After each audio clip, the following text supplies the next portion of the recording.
நம்ம வீடியோ பார்த்துட்டு பொன்னியம்மன் மேலேருந்து கஸ்டமர் ஒருத்தவங்க கால் பண்ணியிருந்தாங்க. இதுமாதிரி வீடு ஷிஃப்டிங் பண்ணுறேன், ஏசி கைட்டிக்கு மாட்டி கொடுக்கணுன்னாங்க. நம்மளுக்கு கஸ்டமர்கிட்ட லொக்கேஷன் வாங்கிட்டு நம்ம டேரெக்டாக சைட்டுக்கு போய்ட்டுங்க. சைட்டில் போய்ட்டு ஏசி ஆன் பண்ணிட்டு கேஸ் எல்லாம் பம்ப் டவுன் பண்ணிவிட்டு ஃப்ளார் எல்லாம் ரிமூவ் பண்ண ஆரம்பிச்சிட்டோம். ஃப்ளார் எல்லாம் ரிமூவ் பண்ணிவிட்டு அவுட்டோர் பேஸ் போல் ரிமூவ் பண்ணிவிட்டு அவுட்டோர் ரிமூவ் பண்ணி வச்சுட்டுங்க.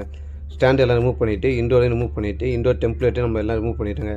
கஸ்டமர் வந்து கையோட வாட்டர் வாஷ் பண்ணி மாட்டிடலான்னாங்க. அதனால் பழைய வீட்டிலே வச்சு நம்ம வாட்டர் வாஷ் பண்ணுறதுக்கு பிடிக்க ஆரம்பிச்சுட்டுங்க. இண்டோட பார்ட்டாக பிடிச்சி வாட்டர் வாஷ் பண்ண ஆரம்பிச்சுட்டுங்க. வாட்டர் வாஷ் பண்ணி முடிச்ச கையோட அவுட்டோரையும் வாட்டர் வாஷ் பண்ண ஆரம்பிச்சுட்டுங்க. ஏன்னா அவுட்டோர் வந்து புறா உட்காந்து ஃபுல்லாக டஸ்ட்டாக இருந்ததுனால அதையும் வாட்டர் வாஷ் பண்ணிவிட்டு மறுபடியும் இண்டோர் ரீஅசம்பிள் பண்ண ஆரம்பிச்சிடுங்க. இண்டோர் ரீஅசம்பிள் பண்ணிவிட்டு கஸ்டமர் வந்து புது வீடு ஷிஃப்ட் பண்ணி கொடுத்துட்டாரு. புது வீடு ஷிஃப்டிங் பண்ணி கொடுத்த கையோட என்ன பண்ணுறோம், இண்டோர் டெம்ப்ளேட் அடிக்க ஆரம்பிச்சிடுங்க. இண்டோர் டெம்ப்ளேட் வச்சுட்டு ஹோல்ஸை போட்டுட்டு இண்டோர் எடுத்து லாக் பண்ணிவிட்டாங்க. இண்டோர் லாக் பண்ணிவிட்டு கையோட ஸ்டெபிலைசர் வச்சுட்டு அவுட்டோர் ஸ்டாண்ட் அடிக்க ஆரம்பிச்சிடுங்க. அவுட்டோர் ஸ்டாண்ட் வச்சுட்டு அவுட்டோர் தூக்கி வச்சு பேஸ் போல்லாம் போட்டுட்டு காப்போட்டிவ் லேக் பண்ண ஆரம்பிச்சிடுங்க. காப்போட்டிவ் லேக் பண்ணி ஃப்ளார் எல்லாம் டைட் பண்ணிவிட்டு லீக்கேஜ் பார்த்துங்க. லீக்கேஜ்லாம் எதுவுமே இல்லை. சரி, லீக்கேஜ் எதுவுமே இல்லை. கையோட ஒயிட் சிமெண்ட்டை போட்டுட்டு ஏசி ஆன் பண்ணி கூலிங் எல்லாம் செக் பண்ணுங்கள். கூலிங் எல்லாம் பர்ஃபெக்டாக இருந்ததுங்க. கஸ்டமர் இன்ஃபார்ம் மட்டும் நம்ம சைட்லேருந்து கிளம்பி வந்துட்டோங்க. இது போல் சர்வீஸ் சொன்னால் கீழே நம்பருக்கு மறக்காமல் கால் பண்ணுங்கள்.